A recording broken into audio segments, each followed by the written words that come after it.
사랑하는 교우 여러분, 오늘도 이른 시간 하나님 앞에 나와서 기도하며 하나님의 말씀을 기다리는 교우들에게 하나님의 크신 평화와 기쁨이 함께 하시기를 간절히 바랍니다. 우리 하루하루의 삶이 주님을 의지하면서 살아가는 삶이 될 때 이러한 하루하루가 모여서 하나님 앞에 영광을 돌릴 수 있는 성도의 삶이 될 것으로 믿습니다. 오늘 하루도 하나님 나라를 향하여 용감하게 우리의 발걸음을 옮기는 우리 모든 교우들의 삶이 되시기를 바랍니다. 오늘은 3월 24일 화요일 사순절 24번째 날입니다. 우리가 오늘 하나님 앞에 영광 돌릴 찬송은 325장입니다. 예수가 함께 계시니, 이 찬송으로 하나님 앞에 영광 돌리는 여러분 되시기를 바랍니다. 오늘 읽을 하나님의 말씀은 시편 146편입니다. 1절부터 10절까지 있는 말씀을 제가 읽도록 하겠습니다. 이렇게 기록되어 있습니다. 할렐루야, 내 영혼아 여호와를 찬양하라. 나의 생전에 여호와를 찬양하며 나의 평생에 내 하나님을 찬송하리로다. 귀인들을 의지하지 말며 도울 힘이 없는 인생도 의지하지 말지니 그의 호흡이 끊어지면 흙으로 돌아가서 그날에 그의 생각이 소멸하리로다. 야곱의 하나님을 자기의 도움으로 삼으며 여호와 자기 하나님에게 자기의 소망을 두는 자는 복이 있도다. 여호와는 천지와 바다와 그 중에 만물을 지으시며 영원히 진실함을 지키시며 억눌린 사람들을 위해 정의로 심판하시며 줄인 자들에게 먹을 것을 주시는 이시로다. 여호와께서는 갇힌 자들에게 자유를 주시는도다. 여호와께서 맹인들의 눈을 여시며 여호와께서 비굴한 자들을 일으키시며 여호와께서 의인들을 사랑하시며 여호와께서 나그네들을 보호하시며 고아와 과부를 붙드시고 악인들의 길은 굽게 하시는도다. 시온아, 여호와는 영원히 다스리시고 내 하나님은 대대로 통치하시리로다. 할렐루야. 아멘. 시편 146편부터 150편까지는 모두 할렐루야로 시작해서 할렐루야로 끝나는 아주 독특한 이 형식을 갖고 있는 시편입니다. 여러분들 지금 한번 성경을 여셔서 146편부터 이렇게 150편을 한번 보시면 그런 것들을 금방 보실 수가 있습니다.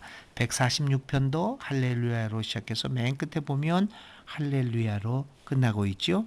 147편도 마찬가지입니다. 할렐루야, 우리 하나님을 찬양하는 일이 선함이요 라고 얘기했고, 20절 마지막 절 20절에도 그들은 그의 법도를 알지 못하였도다. 할렐루야.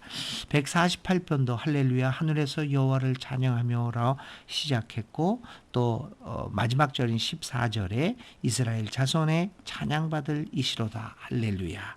149편도 150편도 마찬가지로 할렐루야, 또 할렐루야로 끝나는 독특한 형식을 가지고 있습니다. 이 할렐루야는 찬양한다는 단어입니다.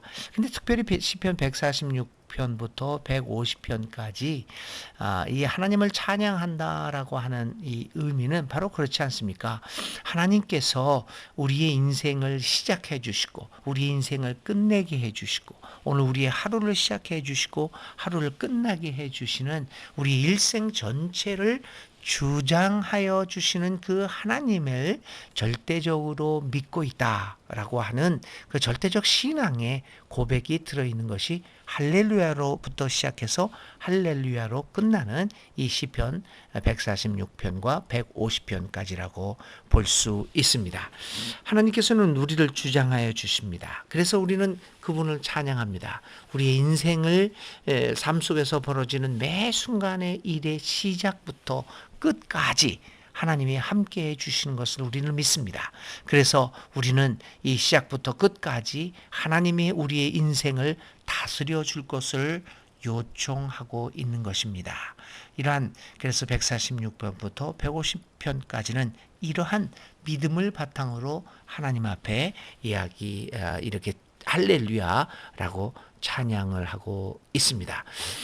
그래서 찬양은 단지 노래로 끝나는 것이 아니라 하나님의 통치를 요청하며 또 우리가 가늠할 수 없는 인생과 세계에 관한 지혜를 하나님께 구하고 있는 것입니다.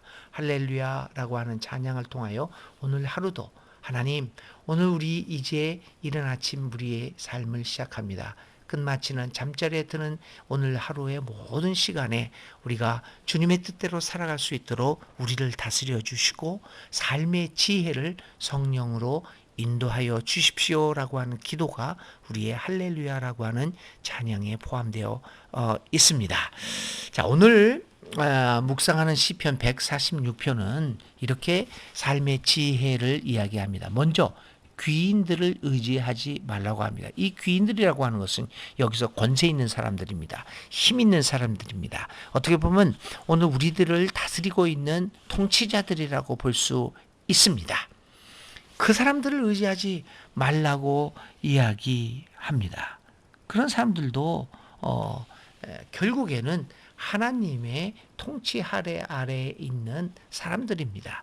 그런데 우리들은 그런 사람들을 의지합니다. 하나님을 의지하기에 앞서 당장 우리의 삶을 주장하는 것 같이 보이는 권력자들에게 우리의 삶을 의지합니다. 그러나 우리들은 이미 알고 있습니다. 결국은 그런 권력자들을 의지하는 삶이 무너지고 말 것이라고 하는 것을 우리는 잘 배우고 있습니다. 하나님만을 의지해야 합니다. 도울 힘이 없는 그러한 권력자들을 의지하지 말고 하나님만을 의지하며 살아가는 것, 그것이 오늘 시편 146편이 사순절을 살아가고 있는 우리들을 향하여 권면하는 내용입니다. 그러나 이 하나님만을 의지한다고 하는 것은 단순히 기도하면서 그분의 도움을 바라는 것을 넘어서고 있습니다. 단순히 하나님이 우리의 주인이시라는 것을 깨닫는 그러한 깨달음의 경지만을 갖고 있는 것이 아닙니다. 하나님을 의지한다고 하는 것은 하나님께서 우리에게 주시는 삶의 의지와 하나님께서 우리에게 가르쳐 주신 하나님 나라의 가치관을 적극적으로 따르겠다라는 선택과 결단을 의미합니다. 그것이 하나님을 의지하는 것입니다. 하나님을 의지한다고 하면 하나님이 원하시는 세상, 하나님이 우리가 살아가기를 바라시는 그 삶의 방법을 따라야 합니다.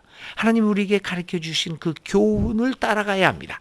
그것이 진정으로 하나님을 의지하는 것입니다. 하나님을 의지한다고 하는 것은 하나님을 믿고 하나님이 하시고자 하는 그 일을 따라 하는 것을 의미하고 있습니다.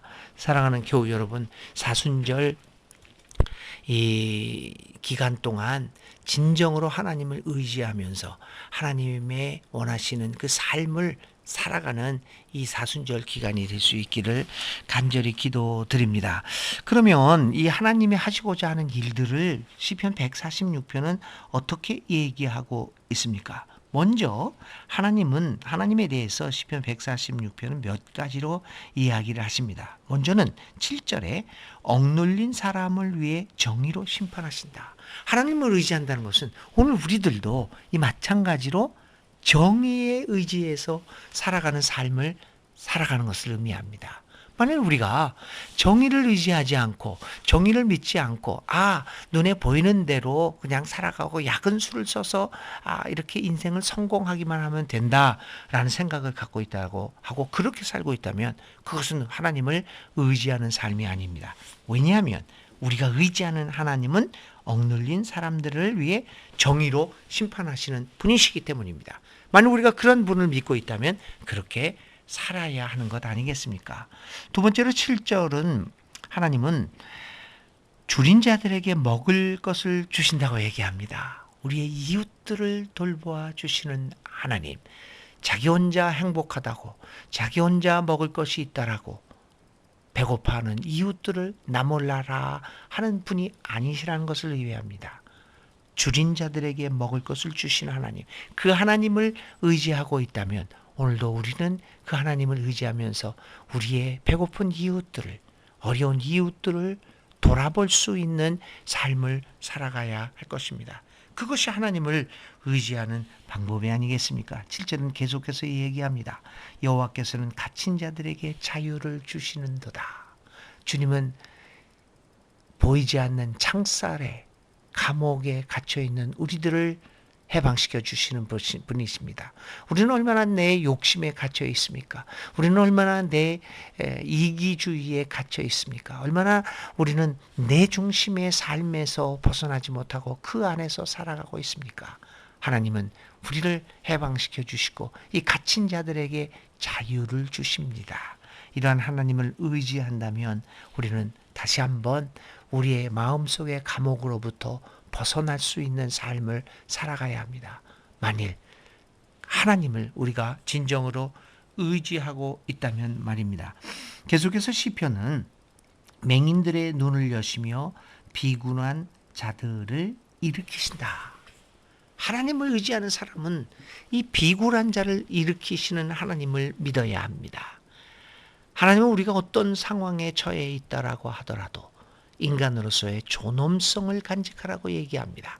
왜냐하면 우리는 하나님의 형상으로 창조된 사람들이기 때문입니다.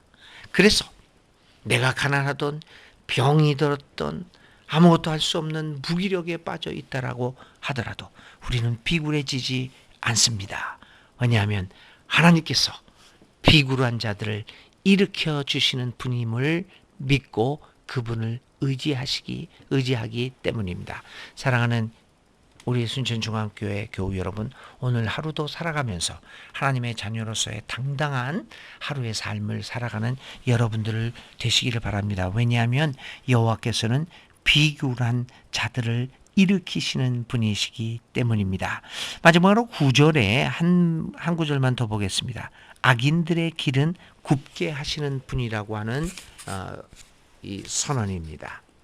악인들의 길은 결국은 하나님이 인정하지 않는 길입니다. 악인들의 번영이 순간적으로 우리 눈에 부럽게 보일지라도 우리는 그것을 진정 부러워해서는 안 됩니다. 왜냐하면 결국에는 하나님께서 그 악인의 길을 굽게 만드실 것이기 때문입니다.